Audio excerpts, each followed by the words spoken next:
Let's start our training. और आज हम अपना 4th मॉड्यूल स्टार्ट करने वाले हैं और इसमें हम कस्टमर्स की टैब को बड़ा डिटेल में डिस्कस करेंगे।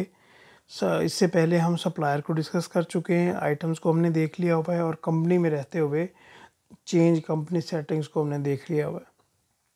कस्टमर्स की जब हम बात कर रहे हैं तो पहले इस पॉइंट को समझिएगा कि कस्टमर किसी भी बिज़नेस के लिए की रोल प्ले करते हैं। वो कैसे कि अगर सेल्स हमारी बेहतर होंगी तभी हमारा बिज़नेस चल पाएगा, अदरवाइज़ हमारा बिज़नेस नहीं चल सकेगा। तो इनको रिकॉर्ड को मेंटेन करना, स्ट्रीमलाइन करना, ज़्यादा बेहतर करना, ये किसी भी ऑर्गेनाइजेशन में जो बंदे काम कर रहे होते हैं उनकी बड़ी इम्पोर्टेंस होती है कि वो कस्टमर्स के डेटा को बहुत बेहतर तरीके से मैनेज करें, राइट। और इसीलिए आप ये देख रहे होंगे कि जो लोग कस्टमर्स लेके आते हैं उनकी इम्पोर्टेंस ज़्यादा होती है किसी भी ऑर्गेनाइजेशन में। तो सप्लायर की टैब में अगर हम बैठे हैं तो ऐड कस्टमर लिस्ट की अगर हम बात करें तो list of customers, list of sale representatives, customer categories, आगे ट्रांजैक्शंस में हैं, रिपोर्ट्स स्पेशल में हैं, टाइम ट्रैकिंग, डेट मैनेजर। इसका एक स्पेशल अलहदा से मॉड्यूल है जिसमें लाइक डेटर्स मैनेजमेंट वाले वो भी मैं इंशाल्लाह कवर करवाऊंगा आपको, ठीक है। तो आज का हमारा एजेंडा ये होगा कि लिस्ट में रहते हुए ये जो 3 ऑप्शंस हमारे पास आ रहे हैं इनको हम बहुत बेहतर तरीके से एक्सप्लोर कर लें। और सबसे पहले हमारे पास ऑप्शन आ रहा है जी लिस्ट ऑफ कस्टमर्स का।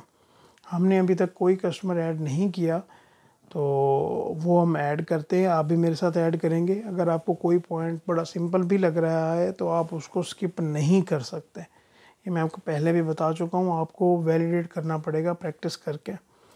लिस्ट ऑफ कस्टमर के लिए आप इस फील्ड से बहुत अच्छी तरह वाकिफ़ हो गए होंगे कि ये क्या है, इसको किस तरह से यूज़ करना है। ये search filter A to Z, इसकी ascending order, descending order, CSV file और ये सब कुछ आपको पता होगा। तो हम ऐड कस्टमर करते हैं। इंपोर्ट कस्टमर्स को इंपोर्ट भी किया जा सकता है लेकिन हम ऐड करते हैं, ठीक है। सबसे पहले हमारे पास कस्टमर नेम आ रहा है, उसके बाद हमारे पास कस्टमर्स की कैटेगरी आ रही हैं और यहाँ पे हमारा सेल रिप्रेजेंटेटिव। ये तीनों चीज़ें न्यू कस्टमर में हमारे पास तीनों ऑप्शंस में आ रही हैं। सबसे पहले मैं क्या करता हूँ कि आपको कैटेगरीज़ और सेल रिप्रेजेंटेटिव के बारे में बता देता हूँ हमारे लिए, फिर कस्टमर्स को ऐड करना काफ़ी आसान हो जाएगा। देखें, अगर मैं कैटेगरीज़ की बात करूँ तो वो क्या कर सकते हैं, आपको पता है कि ये मैंने ना पहले बना के रख ली हमारे पास 3 कैटेगरीज़ के। हमारा थोड़ा सा टाइम सेव हो जाए, बाकी हम कुछ ऐड भी कर लेंगे। यहाँ पे अगर हम ऐड करना चाहें तो एक तो ऑप्शन यहाँ पे है कि हम डायरेक्ट अगर न्यू कस्टमर ऐड कर रहे हैं तो वहीं पे न्यू कैटेगरी का ऑप्शन आता है, यहाँ पे क्लिक करें और यहाँ पे इजीली हम ऐड कर लें। एक तो ये तरीका है, डिस्क्रिप्शन ऐड करें, सिंपल सी बात हो गई। और इसी तरह सेल रिप्रेजेंटेटिव की बात है कि यहाँ पे मैंने पहले 2 ऐड किए हुए हैं। अगर आप यहाँ से ऐड करना चाहें तो आपके पास एक ऑप्शन अवेलेबल है, बट मैं यहाँ पे क्या करता हूँ, मैं आपको यहाँ पे करके दिखाऊँगा। हम लिस्ट में जाएंगे, लिस्ट में कस्टमर की लिस्ट में जाएंगे। यहाँ पे सबसे पहले हम सेल ये कस्टमर इसकी बात कर लेते हैं, कस्टमर कैटेगरीज़ की, ठीक है। और इसमें मैं एक कैटेगरी और ऐड कर देता हूँ विच इज़ फॉर एग्जांपल मैंने रेगुलर देखें। सबसे पहले मैंने कौन कौन सी कैटेगरीज ऐड की हुई हैं। अच्छा, इसको भी पहले समझ लेते हैं ज़रा, इसके ऊपर भी बात करना 1 मिनट ज़रूरी है। कैटेगरीज़ की बात करें तो यहाँ पे हमने जो सेटअप किया है अपनी कंपनी का, वो जिम का सेटअप किया है। उसमें हम सर्विसेज भी दे रहे हैं, ट्रेनर की फ़ी, मंथली सब्सक्रिप्शन है और साथ कुछ जिम की एक्सेसरीज़ है और प्रोटीन शेक्स वगैरह हमारे पास है, ठीक है। तो प्रीमियम हमारे पास कस्टमर्स हैं हमारे, जो कि हम डिफ़ाइन कर लेंगे अपनी कंपनी की पॉलिसी में कि प्रीमियम हम किन को कह रहे हैं। रेगुलर हैं वो कौन से होंगे, स्पेशल कौन से होंगे। ये फॉर एग्जांपल अगर आप कोई भी जनरल स्टोर है, कोई भी ऐसा बिज़नेस है जहाँ पे सिर्फ सर्विसेज हैं या सिर्फ फिज़िकल प्रोडक्ट्स हैं, तो वो अपनी नीड के मुताबिक अपने जो कस्टमर्स हैं उनको कैटेगराइज करेंगे। हो सकता है कि कुछ कस्टमर्स ऐसे हों, कुछ बिजनेसेस ऐसे हों जो कि एक्सपोर्ट का काम कर रहे हो, तो फिर उनको इंटरनेशनल कस्टमर के वाइज उनको करना पड़ेगा। Like for example different country wise वो अपने कस्टमर्स की सेग्रीगेशन कर लें, ठीक है। और अगर कोई स्टोर है, कोई क्लॉथिंग का स्टोर है, कोई जनरल स्टोर है, तो वहाँ पे वो क्या कर रहे होंगे, फॉर एग्जांपल रेगुलर कस्टमर आ रहे हैं, कुछ रॉयल्टी पॉइंट्स वाले आ रहे हैं तो यहाँ पे आप रॉयल्टी कस्टमर यहाँ पे कह सकते हैं। तो इस तरह से डिफरेंट इसकी सेग्रीगेशन की जा सकती है। मैं यहाँ पे एक कैटेगरी और ऐड कर देता हूँ, सीनियर सिटीज़न की, कि सीनियर सिटीजन्स के लिए भी हम कोई कैटेगरी ऐड करते हैं ताकि उनको हम कोई ऑफ़र दे सकें या कुछ भी ऐसा कि जिससे वो इंस्पायर हों और वो हमारे जिम की सर्विसेज लें और अपने आप को फिट भी रख सकें। तो मैं इसको सेव करता हूँ। यहाँ पे एक कैटेगरी मैंने और ऐड कर दी। इसी तरह से हम कस्टमर में रहते हुए लिस्ट में जाते हैं और सेल रिप्रेजेंटेटिव की बात करते हैं। यहाँ पे सेल रिप्रेजेंटेटिव पे क्लिक करते हैं। इसको समझिएगा कि जहाँ पे 2 मैंने ऐड किए हैं, यहाँ पे हम एक और मैं ऐड करूँगा। पहले सेल रिप्रेजेंटेटिव को समझ लें। कोई भी ऑर्गेनाइजेशन है या आप कभी आपका मॉल में चक्कर लगा हो तो वहाँ पे स्पेशली कॉस्मेटिक्स के एरिया में या कोई भी न्यू प्रोडक्ट लॉन्च होती है, चाहे वो फ्लोर हो या ऑयल हो, तो क्या होता है कि वो उस प्रोडक्ट को की प्रमोशन के लिए वहाँ पे अपने सेल रिप्रेजेंटेटिव खड़े करते हैं कि वो जो भी कस्टमर्स वहाँ पे आते हैं दूसरी चीज़ें ख़रीदने, रेगुलर चीज़ें ख़रीदने, तो उनको उनके बारे में बताया जाए कि ये हमारी प्रोडक्ट है, अगर आप यहाँ से ये परचेज़ करेंगे तो आपको ये बेनिफिट होगा, इसमें ये क्वालिटीज़ हैं, तो क्या होता है कि आपको सेल्स रिप्रेजेंटेटिव जो हैं वो सेल्स जनरेट करके देते हैं, जिनको आप बाद में लिंक कर सकते हैं अपनी सेल्स के साथ, कस्टमर के साथ। ठीक है, यहाँ पे मैं क्या करता हूँ, सिंपल ऐड रिप्रेजेंटेटिव पे क्लिक करेंगे हम। यहाँ पे आप उसका फर्स्ट नेम लिखें। यहाँ पे मैं लिख देता हूँ उस्मान खान लिख देते हैं हम। यहाँ पे उसकी ईमेल एड्रेस लिखेंगे। यहाँ पे ये फील्ड्स आप देख लें, ये कोई सिंपल सी बात है, कोई इतना टेक्निकल नहीं है। usman@legacyreps.com। ठीक है, यहाँ पे स्टेटस इसका एक्टिव आ रहा है। अगर आप इसको इनएक्टिव करना चाहें तो वो भी आपकी अपनी चॉइस है, क्योंकि जो सेल रिप्रेजेंटेटिव होते हैं इनकी मूवमेंट काफ़ी ज़्यादा होती है और ये डिफरेंट ऑर्गेनाइजेशन में जहाँ तक सैलरी वाले पोर्शन की हम बात करते हैं तो ये कमीशन बेसिस पे भी ज़्यादा काम कर रहे होते हैं कि डेली इनकी जो सैलरी होती है वो डेली बेसिस पे काउंट होती है, प्लस क्या कहते हैं कि इनकी जो कमीशन होती है वो कैलकुलेशन हो रही होती है। टेलीफोन को छोड़ें, यहाँ पे आप नंबर ऐड करें, जो भी आपका कंट्री लोकल कोड है 92 हमारा बनता है पाकिस्तान का 30040400000। ऐसे मैंने नंबर ऐड कर दिया। यहाँ पे अगर आप कोई नोट्स ऐड करना चाहें वो कर सकते हैं। पर्सनल इन्फॉर्मेशन की टैब अभी हमारे पास इनएक्टिव है। यहाँ पे अगर कोई फॉर एग्जांपल कंप्लीट, यहाँ पे एक्शन डेट है, सब्जेक्ट है, कोई नोट आप देना चाहें तो आप दे सकते हैं कि जो भी फॉर एग्जांपल आपकी इससे कम्युनिकेशन हो रही है, और यहाँ पे आप इसको सेव कर दें। मैंने भी आपको कैटेगरीज़ भी और सेल रिप्रेजेंटेटिव भी ऐड करना बता दिए। आई होप कि यहाँ तक आपको कोई प्रॉब्लम नहीं होगी। और जहाँ तक इन टैब्स की बात है, सर्च करना, फ़िल्टर्स, ये इसकी arrangement, ascending order, descending order, CSV file में डाउनलोड करना, और ये क्विक रिपोर्ट आप देख सकते हैं। अभी तक हमने कोई सेल्स नहीं की तो ऑब्वियसली ये ब्लैंक आएगी। ठीक है, ये वैसे हम रिपोर्ट वाले सेगमेंट में इसको कवर कर लेंगे, कोई मसले वाली बात नहीं है। कस्टमर्स पे जाते हैं और यहाँ पे हम लिस्ट ऑफ कस्टमर्स पे जाते हैं। ये हमारा आज का ये इम्पोर्टेंट सेगमेंट है। 2 इम्पोर्टेंट सेगमेंट्स को हमने कवर कर लिया। ये देखिए अभी तक ये बार हमारे पास खाली है, एम्प्टी है। यहाँ पे हमने कोई कस्टमर ऐड नहीं किया। It's all right. अभी हम क्या करने वाले हैं, ऐड कस्टमर पे क्लिक करते हैं। ठीक है, और ऐड कस्टमर में सबसे पहले कस्टमर नेम आ रहा है। तो यहाँ पे मैं क्या करता हूँ कि मैं थोड़ा सा इसको डिफरेंट करता हूँ कि क्लाइंट मिस्टर ए का नाम दे देता हूँ, मिस्टर। ठीक है, और इसके यहाँ पे आगे हम कैटेगराइज करते हैं कि ये हमारा फॉर एग्जांपल रेगुलर कस्टमर है। आगे ये देखिएगा कि अभी हम इससे क्या कर रहे हैं, कैश पे काम नहीं कर रहे, कैश सेल्स नहीं कर रहे यहाँ पे, इसीलिए ये बॉक्स खाली है। अगर मैं यहाँ पे क्लिक करूँगा तो ये आप फील्ड देख रहे हैं, ये सारी फील्ड जो हैं क्या हो जाएगा, यहाँ पे आप एडिटिंग नहीं कर पाओगे। तो मैं यहाँ पे सेल्स कैश सेल्स वाली जो टैब है इसको अनटिक करता हूँ। आगे जाते हैं कि कोई इस कस्टमर का पर्टिकुलरली कोई ओपनिंग बैलेंस अवेलेबल है, तो इट्स नॉट नॉर्मल कि कस्टमर जो है वो ओपनिंग बैलेंस आपको आके सबमिट करवा रहे हैं। तो ये बिज़नेस के नॉर्म्स में नहीं आता, कुछ स्पेशल केसेस में आता है, इसको आप इग्नोर करें। ओपनिंग बैलेंसेस की डेट आ रही है। आगे हम इधर मूव करते हैं। एक्टिव स्टेटस आपको पता है, हम ये भी कहते हैं कि फॉर एग्जांपल इस कस्टमर की जो क्रेडिट लिमिट है वो कितनी है। यहाँ पे मैं कह देता हूँ कि इसकी 25,000 इसकी क्रेडिट लिमिट है, ठीक है, कि 25,000 तक ये हमसे उधार ले सकता है। जो भी प्रोडक्ट्स लेगा या सर्विसेज लेगा जो 25,000 में फॉल कर रही होंगी वो उधार में आ जाएगा, ठीक है। ये क्लियर हो गया पॉइंट। अच्छा, अब जब भी हम इससे ये फॉर एग्जांपल इससे हम ट्रांजैक्शंस प्रोसेस कर रहे होंगे ना, तो और वो क्रेडिट लिमिट एक्सीड करेगी, ठीक है, फिर क्या होगा, ऑब्वियसली यहाँ पे वो हमें एक साइन बना के दे देगा, एक हमें पॉप ऑन दे देगा कि भाई इसकी क्रेडिट लिमिट पूरी हो चुकी है, क्या आप फिर भी इसके साथ ये डील करना चाहते हैं, तो फिर हम उसको देख सकते हैं, ठीक है। पहले हम कस्टमर को ऐड कर लें, फिर हम इन चीज़ों को भी 1 बाय 1 देख लेंगे। वैट कोई नहीं है तो आप इसको इग्नोर करें। यहाँ पे अगर आप सेल रिप्रेजेंटेटिव देना चाहते हैं तो मैं ये कहता हूँ कि वजाहत अली के रेफरेंस से ये कस्टमर आया। अभी ये देखें, इस कस्टमर को हमने सेल रिप्रेजेंटेटिव के साथ लिंक कर दिया, ठीक है। यहाँ पे हमारा इनफ्लो हो रहा है, मतलब हमारे पास कैश आ रहा है, और यहाँ पे हमारे पास कैश जा रहा है।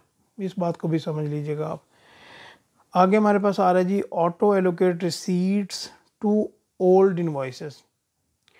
अगर हमने ये जो कस्टमर है, अभी आपको इन बातों का क्लियर हो रहा होगा क्योंकि हमने सप्लायर में इन बातों को बहुत डिटेल में डिस्कस किया है। आप इसको एक बार पढ़ भी लें। Use this option if you want accounting to automatically allocate receipt to the oldest invoice for you. If you do not use this option, when you receive money from your customer, you will need to go to the customer allocation option to allocate each receipt to the correct invoice.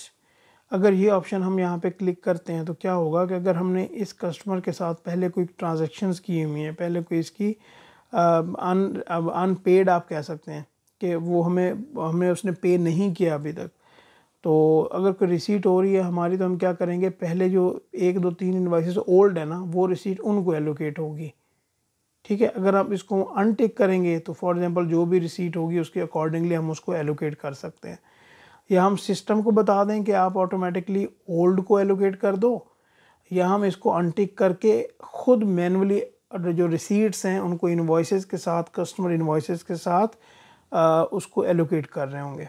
ये point clear हो गया। यहाँ पे postal address लिख दें, for example यहाँ पे ये लिख दें जी, लोकल नेटिव लिख दें।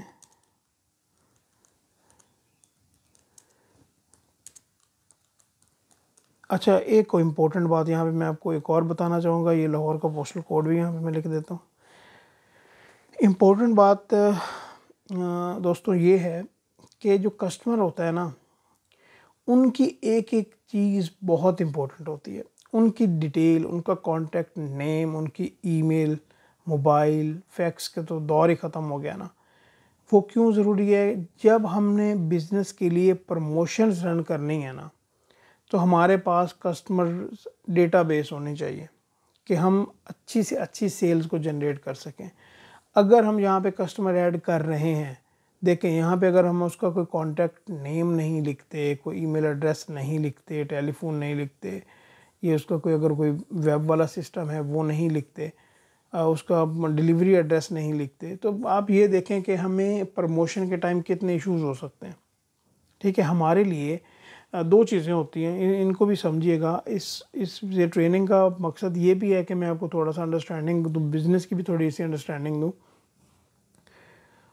मार्केटिंग के पर्सपेक्टिव से अगर आप पेड उस कैंपेन में जा रहे हो, चाहे वो सोशल मीडिया कैंपेन है या वैसे हैंड्स ऑन कैंपेन है, तो उसमें क्या होगा कि आपके पास कस्टमर की या तो डेटाबेस होगी या डेटाबेस नहीं होगी। अगर आपके पास डेटाबेस नहीं है तो फिर आपके जो एक्सपेंसेस आएंगे वो ज़्यादा आएंगे, और अगर आपके पास डेटाबेस अवेलेबल है तो सिंपल, अगर आप ईमेल मार्केटिंग भी करो तो सिंपल आप कस्टमर को अगर थोड़ा बहुत डिस्काउंट दोगे तो वो अट्रैक्ट हो जाएगा। डिस्काउंट आप रेगुलर में भी दे रहे हो, कैंपेन में भी दोगे, और यहाँ जो आपके पास डेटाबेस अवेलेबल है उसके थ्रू भी दोगे।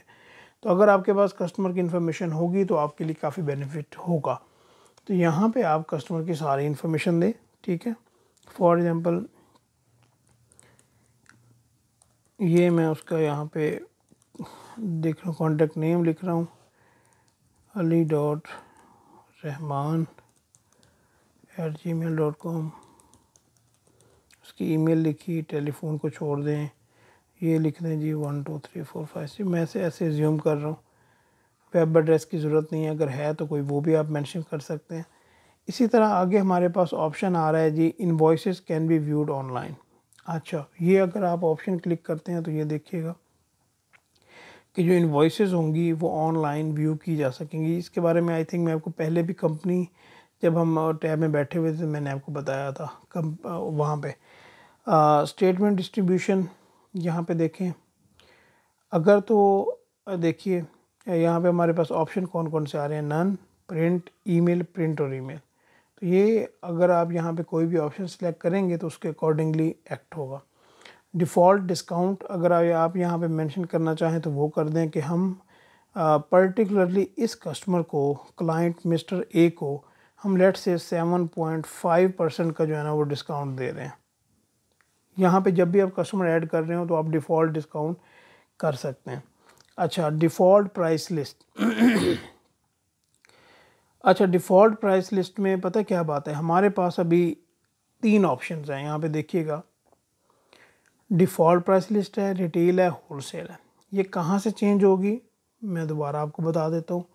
ये बड़ा इंपॉर्टेंट पॉइंट है। और सॉरी, मैंने ऐसे न्यू टैब कर दी है। यहाँ पे मैं करता हूँ कस्टमर में, और सॉरी कंपनी में, चेंज कंपनी सेटिंग की टैब में न्यू में ऐड करता हूँ। और यहाँ पे हमारे पास ऑप्शन आता है जी जनरल सेटिंग्स का, ठीक है। और यहाँ पे हमारे पास आइटम सेटिंग्स का ऑप्शन आता है। और इस आइटम सेटिंग्स में रहते हुए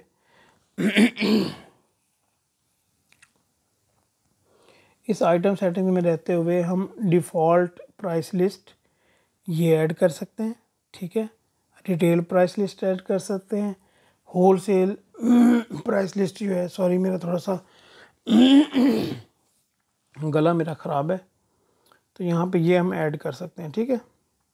ये आपको पता है, क्लियर हो गया ये पॉइंट।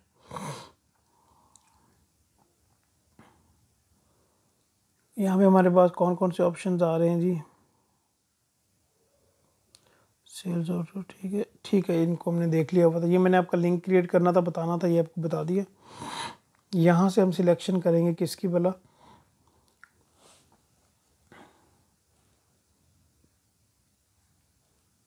यहाँ से हम सिलेक्ट कर लेते हैं, लेट से हम कह देते हैं कि रिटेल प्राइस, क्योंकि डिफ़ॉल्ट थोड़ी सी आई थिंक ज़्यादा, तो हम ये कह देते हैं कि इस पर्टिकुलर क्लाइंट को हम रिटेल प्राइस पे चीज़ें दे रहे हैं। उसी तरह से अगर कोई वीएटी है तो यहाँ पे आप लगा सकते हैं। और वीएटी कहाँ से चेंज होगा, वहीं से जाके ये चेंज कंपनी सेटिंग में, जनरल में जाके वीएटी के आप टैक्सेशन कर सकते हैं। तो कोई वैट नहीं है तो यहाँ पे हम नो वैट कर देते हैं। अगर ड्यू डेट की बात हो रही है ड्यू डेट में आप देखिएगा कि यहाँ पे हम ये कहते हैं कि इस कस्टमर के पास days from the date of invoice, ये ऑप्शन अवेलेबल है। Current days of current month option available है, day of the following month, end of the current month, days from the end of the invoice month, ये option है।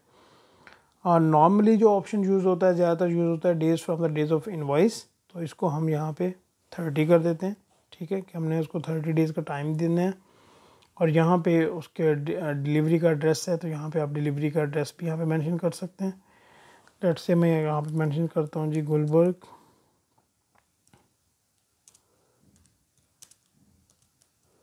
लाहौर, ठीक है जी, clear हो गया ये पॉइंट। और इसको अभी मैं क्या कर देता हूँ, सेव नहीं करता, अभी हमारे पास काफ़ी और टैब्स अवेलेबल हैं। एडिशनल कॉन्टैक्ट्स की हमारे पास डिटेल आ रही हैं, नोट्स आ रहे हैं, यूज़र डिफाइंड आ रहे हैं, आगे सेल्स ग्राफ आ रहे हैं। जब ये हमारे पास डेटा हमारे पास उस तरह से वैलिडेट होगा तो हम यहाँ पे उन चीज़ों को भी ऐड कर लेंगे, ठीक है, क्लियर हो गया ये पॉइंट। अभी तक हमारे लिए सबसे इम्पोर्टेंट क्या है जी, ये हमारे पास इम्पोर्टेंट है, ठीक है। एक्टिविटी, जब हम ज़्यादा एक्टिविटी करेंगे तो यहाँ पे ये आ रहा होगा, फॉर एग्जांपल हमने कोई अगर चीज़ें उसने हमें कुछ चीज़ें रिटर्न कर दी हैं, हमारी जो भी उनके साथ इनवॉइसेस हुई हैं, तो ये सारी डिटेल उस तरह से आ रही होंगी। तो ये नोट्स का भी आपको पता है कि आप यहाँ पे नोट्स ऐड कर सकते हैं, यूज़र डिफाइंड फील्ड को भी आप यूज़ कर सकते हैं। ठीक है, तो मैं क्या करता हूँ कि ये इन्फॉर्मेशन देने के बाद इसको सेव कर देता हूँ।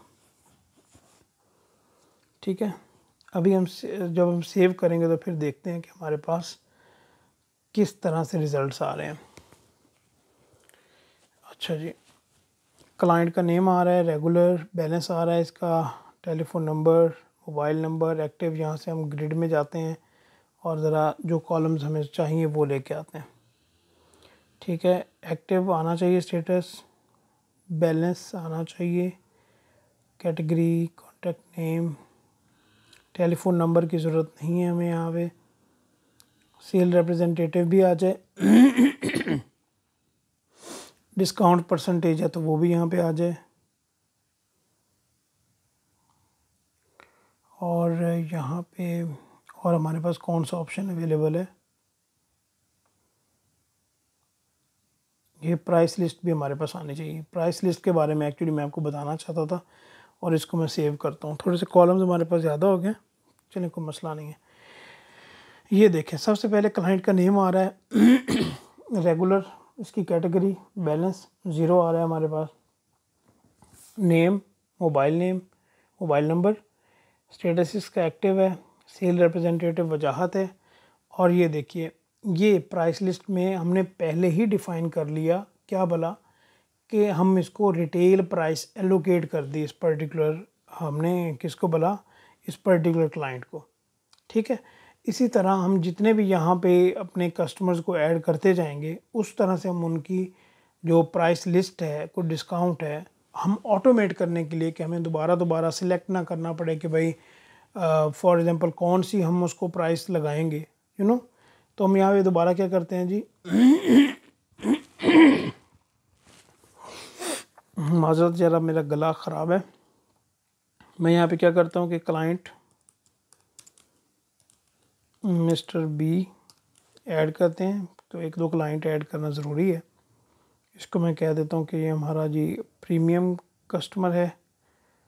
ठीक है, ओपनिंग बैलेंस है 0, इसकी जो क्रेडिट लिमिट है वो हमारे पास 1 लाख है। जब ये क्रेडिट लिमिट एक्सीड होगी तो क्या होगा, हमें नोटिफिकेशन आ जाएगा। सेल रिप्रेजेंटेटिव है जी हारिस खान है, और auto allocate receipt to the oldest, ये आप यहाँ पे ऑप्शन सेलेक्ट कर सकते हैं।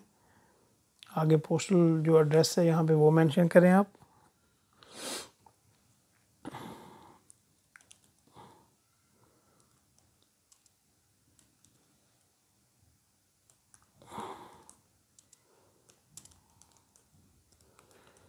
लाहौर यहाँ पे कर दें, उसका कॉन्टैक्ट नंबर लिखें, ईमेल एड्रेस जो भी है bilal@gmail.com, उसका मोबाइल नंबर लिख दें, सॉरी कॉन्टैक्ट नेम लिखना था यहाँ पे मैंने, बिलाल हसन। मोबाइल नंबर यहाँ पे लिख दें आप।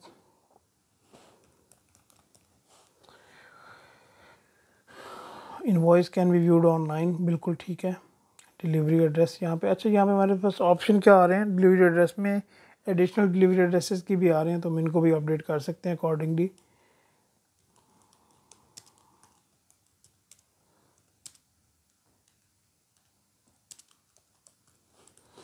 ठीक है जी, ईमेल कर दें। डिस्काउंट इसको हम कर रहे हैं क्योंकि हमारा ये स्पेशल कस्टमर है, तो 12.5% हम इसको डिस्काउंट कर रहे हैं, और इसको हम क्या कर रहे हैं कि होल सेल प्राइस लगा रहे हैं। ठीक है ना, कोई भी वैट नहीं ले रहे। और ये हम इसको जो इनवॉइस डेट लगा रहे हैं वो days from date of invoice लगा रहे हैं, और इसको हम क्रेडिट पीरियड 30 डेज़ का दे देते हैं। वो हमारी कंपनी पॉलिसी है कि 30 डेज़ से हम एक्सीड नहीं करेंगे। तो मैं इसको कर देता हूँ सेव। जब इसको हम सेव करेंगे तो अभी देखते हैं हमारे पास कौन सी फील्ड्स ओपन होती हैं। ये देखिए, हमने यहाँ पे 2 क्लाइंट्स को ऐड किया, अली रहमान, बिलाल हसन। यहाँ पे ये रेगुलर है, ये प्रीमियम है। ठीक है, और यहाँ पे आप ये देख सकते हैं भला होलसेल प्राइस हमने इसको एलोकेट की तो होलसेल प्राइस आ रही है यहाँ पे, और इसी तरह हमने डिस्काउंट की जो अमाउंट है वो की तो वो 12.5% यहाँ पे डिस्काउंट आ रहा है। यहाँ पे एक्शन की फील्ड्स में आ रहे हैं। यहाँ पे अगर हम यहाँ पे कोटेशन ऐड करना चाहें वो भी कर सकते हैं, इनवॉइस करना चाहें वो भी कर सकते हैं, क्विक व्यू करना चाहें क्विक व्यू करके देखते हैं। बाकी ये तो हमने नेक्स्ट क्लासेस में करना ही करना है। क्विक व्यू जो है हमारे पास वो इस तरह से हमारे पास आ रहा होगा। जब ये हम इसके साथ ट्रांजैक्शंस करेंगे तो हमारे पास ये सेल्स की हिस्ट्री और डेज आउटस्टैंडिंग की हिस्ट्री भी आ रही होगी। राइट।